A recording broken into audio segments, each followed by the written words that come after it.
Hello ভাই, আসসালামু আলাইকুম। আসসালামু আলাইকুম, কেমন আছেন ভাই? আছি তো ভালো। ভাই আপনি কি এখানকার? জি জি। ভাই দেখেন তো এই ব্যাংকের অ্যাকাউন্টটা কোথায়? ব্যাংকটা কোথায়?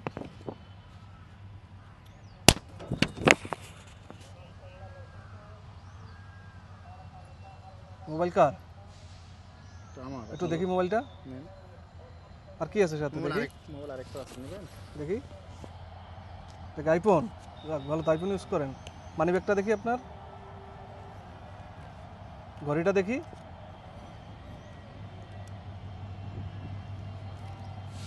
টাকাটা কোথায়? টাকা টাকা নাই? 5 লাখের কিছু ক্যাশ ট্যাশ? ওইটুকুই মানে ব্যাগে।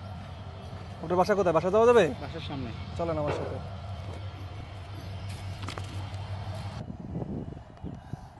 একটু আগে যে কাজটা করলাম, ভাইয়ের সাথে অভিনয়টা করলাম আর কি, এটা হলো একটা পেপার। প্রতারক চক্র আপনাকে তার হাতে দিবে, বলবে যে ভাই এই ব্যাংকের ঠিকানা কিংবা এই অ্যাড্রেসটা আমার কিছু মাল যাবে কিংবা ওইখানে আমার যেতে হবে, আপনি ঠিকানার চিনেন কিনা।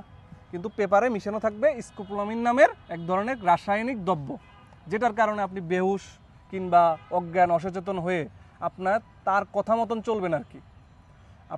আপনি যা কমেন্ট করবেন আপনার ভিকটিম তা শুনতে বাধ্য এই রাসায়নিক দ্রব্যের কারণে।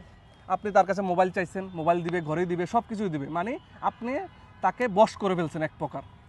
এটাকে বলা হয় এক প্রকার জিনের নেশা কিংবা জিন অ্যাটাক, এরকম শয়তানের নেশা, এরকমও কিছু বলা হয় আর কি। এখন এই ধরনের যদি কেউ আপনাদেরকে আসে, তাদেরকে একটু দূরে সরিয়ে রাখবেন, বলবেন যে আপনি দূর থেকে দেখেন কিংবা আপনি পড়েন, আমি বলে দিচ্ছি। আপনারা সচেতন হইতে হবে। এই ধরনের পেপার আসলেই আপনারা কখনোই তার সাথে কথা বলার চেষ্টা করবেন না, বরং তো দূর থেকে তাকে বলবেন যে আপনি দেখান। এটাই সচেতনতা।